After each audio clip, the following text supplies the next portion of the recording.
in this game 6-3. They got the empty netter to put a bow on it for Detroit, and Flyers failed to win 3 straight games. They only done it one time this year, but they failed to do it here tonight, and Detroit kind of gave them the business a little bit in this game, Brian. Yeah, this was a game that, we've talked about it at one point. It looked like, your typical first game after an All-Star break. Both sides. On both sides. And it was a little bit of a loosey-goosey game in that regard. But, Detroit coming in here on the road, played a perfect road game. And they were able to pretty much limit the Flyers' chances overall. I think it was just a matter, again, of quality of puck possession. Puck possession numbers themselves were about even, but, when Detroit had the puck, the Flyers couldn't get it away from them. And a lot of occasions, the only reason they gave it up was because they scored a goal off it. So, it was just a better execution, I think, on the part of the Red Wings tonight. And, the Flyers are going to have a chance to get back at them on another game that's going to be a bit of an odd situation because it's a 12 noon start on Saturday. I honestly think in that particular situation, being the road team is a little bit more of an advantage. Is there a time zone difference? No okay. Time zone difference. So I think it's a little bit of an advantage there just from the standpoint of the Flyers are out there in the hotel. They don't have to worry about family or anything like that. Leaving the house and getting to the rink real early, just get on the bus and go. And hopefully they'll be able to bounce back and get the back half of this. Yeah, and it'll be interesting to see if the Flyers end up recalling Cam York and Morgan Frost for that game. Yeah. The third pair tonight for the Flyers with Yandel and Sealer, like that just it doesn't work, right? Right. It just doesn't, and it's not good enough from a defensive standpoint. When you look at the scoring chances in the game, and a lot of them came when those two were on the ice. It looks like somebody the Detroit scoring chances are marked in red, and the Flyers are marked in orange. And let's just say around the Flyers net, it looks like a murder scene, like spilled blood everywhere. Yeah, there was a ton of scoring chances in tight on the Flyers. Right. And they had their share at the other end, but not as many by any sense of the imagination. So that's just kind of again, another illustration of that puck possession battle. They were able to make more of what they had to work with than the Flyers were, and that's what the difference is in the game tonight. Really, to me, too, the big difference in this game was the sustained attacking of that top line of Detroit. I thought they were really good in the game. The players that you would expect, guys like Bertuzzi, guys like Dylan Larkin, I thought really controlled the ice when they were out there tonight in this game.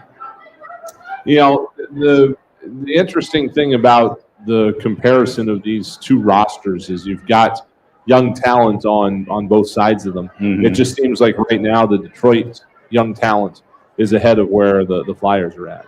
You've got Larkin, who's he's the captain of this team now, so he's certainly had more responsibility. But the Red Wings have gone into more rebuild mode than the Flyers ever have. But he is in the Konechny, Provorov type of age bracket. Then you've got a couple other really young guys that are coming of age with this team, and for their sake, hopefully going to be a big part of it moving up and moving forward. Flyers are still. For that matter, Detroit knows where they're at. The Flyers are still a little bit kind of, feels a little bit bewildered. This is still obviously not the season that they thought they were going to have. And on nights like this, it looks like they're still trying to cope with that a little bit. Yeah, and I think you saw tonight, too. Derek Brassard returned to the lineup for the Flyers tonight. And in the game tonight, Brassard played, let's see here, he played 14 minutes and 22 seconds. And it's a tough spot for him. He hasn't played in a long time, and he comes into this game tonight, and it looked like he hadn't played in a long time in a couple of plays. Like the goal that Giovanni Smith scores. Yeah. Brassard is right there with him, but he can't get in front of him, can't get position, and can't kind of affect his ability to get that shot. He ends up shooting a really good shot along the ice, goes 5-hole to get the goal to put Detroit, I think, up 5-3. Yes. But, Brassard's a guy who's going to play his way back in. And it's going to be interesting with Brassard because he got off to a really good start to the year and was riding that wave before he got injured. And he's not a young player, and at this point in his career, which is why he's on the contract that he's on here. And is he able to get his game back at some point this season? Or, without a training camp and everything in the preparation of a season to go on again, is he able to get that game back there? Tonight, he looked like a player that hasn't played in a long time. We'll see if he can get it back there. But again, that speaks to, wondering where Morgan Frost fits in. Was he not in the lineup tonight because Derek Brassard was back to play in the middle? But you have so many centers out, like I'm talking to Danny Briere earlier, and Danny mentioned it. Your top 4 centers coming into the year are Couturier, Hayes. Who's the third line center? It was Patrick Brown. Yeah, Brown. You Brown, Thompson. You had Thompson, you had Brown, you had the option of Lawton. Yeah. I think Lawton might have been initially the guy that was going to play most at the third line. And you're robbing Peter to bit, like what Danny said was, you're taking all these wingers and you're making them centers, not because they can't move in and play center, but when you do that, you hurt your outside, you hurt your wingers. Right. Because now the trickle-down effect of being injured and having so many guys out of the lineup, and look, when you're missing Sean Couturier and you're missing Kevin Hayes, your 1C, 2C, there's no way to kind of plug that. You can plug it a little bit with Giroux at the center position, but taking Giroux now off the wing. Right. And so you pay a price no matter what. And this is why you have to be careful when you're looking at this team and people are saying blow everything up and yada, yada, yada. You can't – it's very hard to look at this result. You have to make sure you don't look at it in a vacuum. You have to make sure you look at it thinking, all right, we're missing all these guys right down the middle.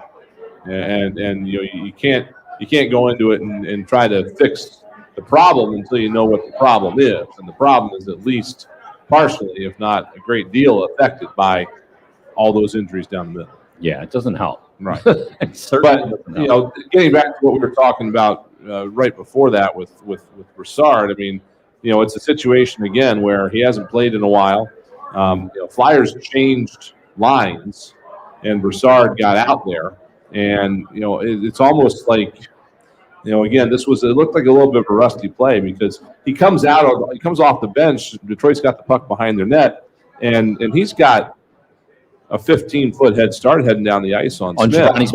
But he doesn't react quite in time. Yeah, and Smith is already going. He's already trucking, and next thing you know, he's past him. And again, it's just that is what we're talking about when you say that you can practice, but there's certain things that you have to get into a game to sharpen up when you haven't played in a long time. And that read right there is an example of one of those things. That is, dude, you're so right. Sorry, I just called you dude. But you're so right because you cannot, no matter what you do, simulate game speed in practice. Yeah, exactly. And then when you're a player rehabbing from an injury coming back, you certainly can't do it. There was a play earlier on Brassard where he had a puck and he just didn't realize he didn't have as much time as he thought. Right. And a Detroit player came up behind him and just took the puck from him. And I've said it like 10 times in this broadcast. I was talking to Bill Meltzer, and I said, that's the indication of a player that's not used to game speed because he hasn't been at game speed. Right. And when you see that play that you just talked about with Giovanni Smith flying by him, that's because he's not reading the play, because he hasn't played, and he's not playing at game speed, and he's not instinctually thinking the game at game speed. And that's part of it.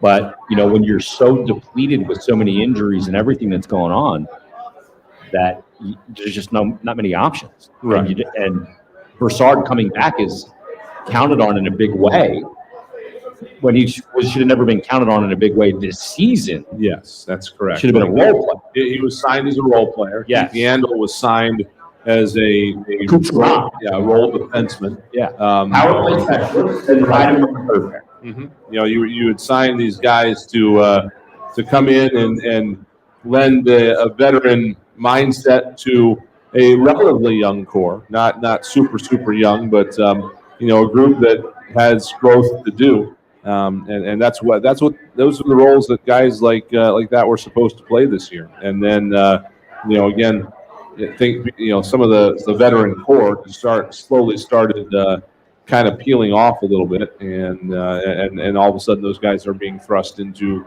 much more major roles. And we talk about the centers. I mean, that doesn't even get you started on what the Flyers have had to deal with on defense with them missing the whole season, with Ryan Ellis missing the whole season. So, yeah, again, it's just at this point kind of a struggle ahead, and again, like you said, we'll wait and see who the Flyers bring, if they bring anybody else up from Lehigh Valley between now and their next game is on Friday, so they're not down there Saturday. waiting for anything. Flyers next game. The Lehigh Valley, yeah. Okay, gotcha. I was thinking maybe the Phantoms play tomorrow. Maybe they'll leave them down there, get them a game, but you got to bring them up by Friday to get them up into Detroit. And you're certainly not going to have a guy play a 7:00 game in Hershey against Hershey on Friday, and then try to play at noon on Saturday. So In Detroit. yeah. So we'll see where that goes, but. Again, the Phantoms have a 3-3 this weekend. I don't know where they're at right now in terms of personnel. I know they've had their share of injuries, but they've got a lot of hockey to play this weekend. They need players to do it. So whether they get the weekend there or with Philadelphia, I don't know if there's too much of a big deal either way, but I would imagine that if they're going to bring them up, you might at least see them by Tuesday in Pittsburgh. All right, let's take a timeout. When we come back, there's something that happened in the third period that really bothered me, and I'll give you this radio tease. It's a self-inflicted wound that can't happen. All right, so Okay. I'll tell you what that is when we come back. We'll take a quick timeout here on the postgame show. That's Brian Smith. I'm Jason Martinez. Flyers go down against Detroit 6-3. We're back after this on the BetRivers.com Flyers Broadcast Network.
All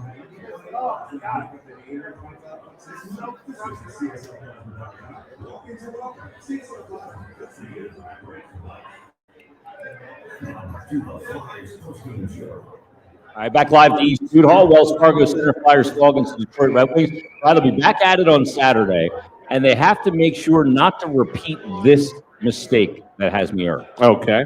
In the third period, there was about, I want to say 5.5 minutes. That's 4 minutes left, something like that. Mm-hmm. And the Flyers are on the power play.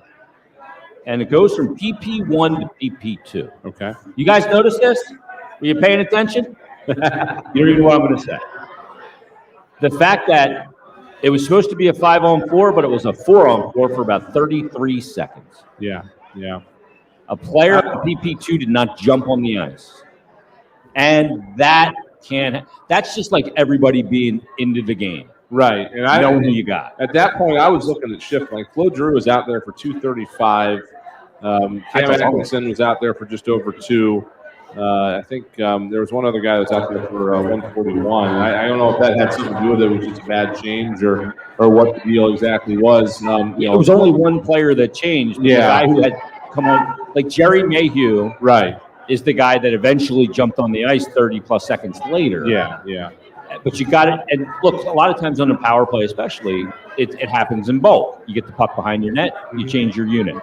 And this was a single substitution per se, right? Yeah. But you got to know who you got. You can't be playing 30 seconds. Yeah. With 4-on-4 when you got a power. The power play not very good. Yeah, there was a lot of standing still, yep. Especially at the points and the wings. I'm not using this as an excuse. I'm just pointing out the fact that the Flyers did shuffle their assistant coaching duties coming out of the All-Star break. John Torchetti, who joined the organization right before the break, was kind of observing the last 2 games after he got out of COVID protocol, of all things. Unreal. He is now taking over the offense and the power play because that's where his experience is in his career. Darryl Williams is going to look after the defense and the penalty kill. Nick Schultz is going upstairs as the eye in the sky. And, I'm sure that, despite the fact that these guys have been playing together all year long and things like that, I would not be surprised if there was a little bit of just growing pains here before they get firing on all cylinders in those new roles. And coupled with that, Mayhew was just added to PP2. Yes, so not sure Jerry Mayhew has spent a lot of time in his NHL career jumping onto the power play. Yeah, exactly. Again, it's just I give him a pass on one game, but you're right. You can't have it happen tomorrow. Yeah. Again, it just can't happen going forward. Yeah. Bill Meltzer was telling me this stat. Since the 1st of January, the game against the Kings that they lost out there 6-3 on that West Coast trip. Yep. The power play was clicking at has clicked at a 12.8%. Yeah, and believe it or not, that's better than the 18-game stretch from Halloween to somewhere it was till AB got fired. That long stretch in there, the Flyers power play was at like 9.5%. I mean, it's just that's insane. And now I think that I felt, and this is just intuition, I have absolutely nothing to back this up, but I felt that was part of the reason for the coaching change because they weren't responding to fix that. We were talking about back in the fall that every time we thought the power play had hit rock bottom, we'd go out there next game and get worse. Yeah. And it was just weird. So yeah, I mean, it came back, or everything came back around for a while in mid-December. But then again, the COVID stuff hit, the injuries hit, and the power play execution, again, you have to look at the personnel and you've got guys that have not played power play at the NHL level. I don't know if I assume some of these guys have played power play in the American Hockey League, but it's going to take even more time, I think, for that to come back around, than the 5-on-5 play. Yeah, and you look at it too, and they go 0 for 5 on the power play tonight. Yeah, and that's not going to help anything. No, and you look at a team in Detroit, like when I was previewing the game last night. I always look at the special teams. Right. A lot of games are won with special teams. Can the matchup of a struggling power play exploit, a team that's not good on the penalty kill. When you look at Detroit and you look at them on the penalty kill this season, 22nd in the NHL. Right. You had 5 power plays and you failed to convert. That's a big element of this game tonight. That's a big element for me. Yeah, and the Flyers definitely, they have a good bit of their power play personnel still out there. I mean, they've got top unit, unit, they've got top units all there. It's shifting to that second unit that might hurt you a little bit, and I think that's why you see a situation like we did in that last power play when PB1, or at least the forwards, are out there for over 2 minutes. It's just at that point it's like, why not? Gas them. And they still struggle, it seems, at times with zone entries and getting set up on the power play. They did get a few good looks in that late one.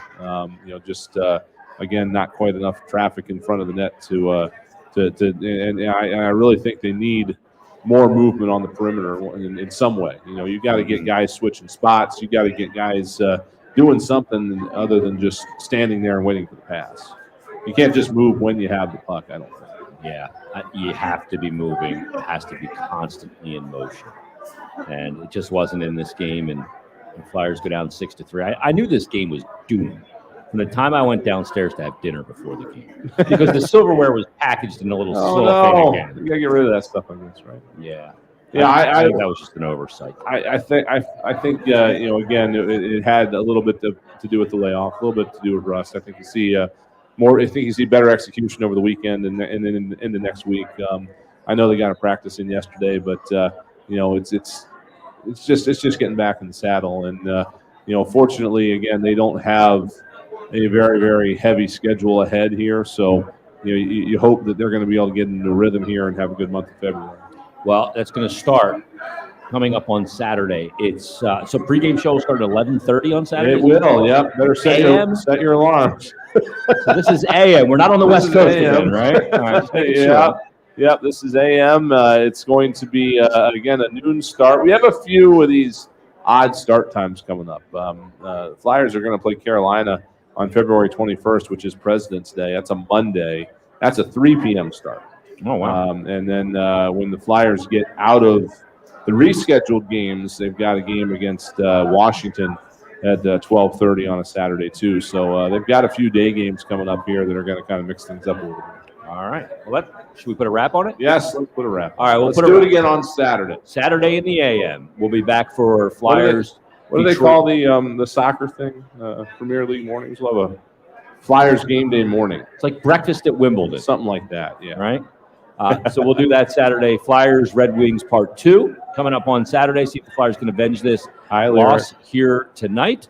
Everybody have a great rest of the evening. Let's thank a few people before we get out of here. Let's start with our on-site engineer, Betsy Deming. Our in-studio engineer, Ryan Shuttlesworth. Who was on highlights tonight there, Ryan? Dylan McKinnon on highlights tonight. For Tim Saunders, Steve Coates, Brian Smith, I'm Jason Martinez. You've been listening to Philadelphia Flyers Hockey on the BetRivers.com Flyers Broadcast Network.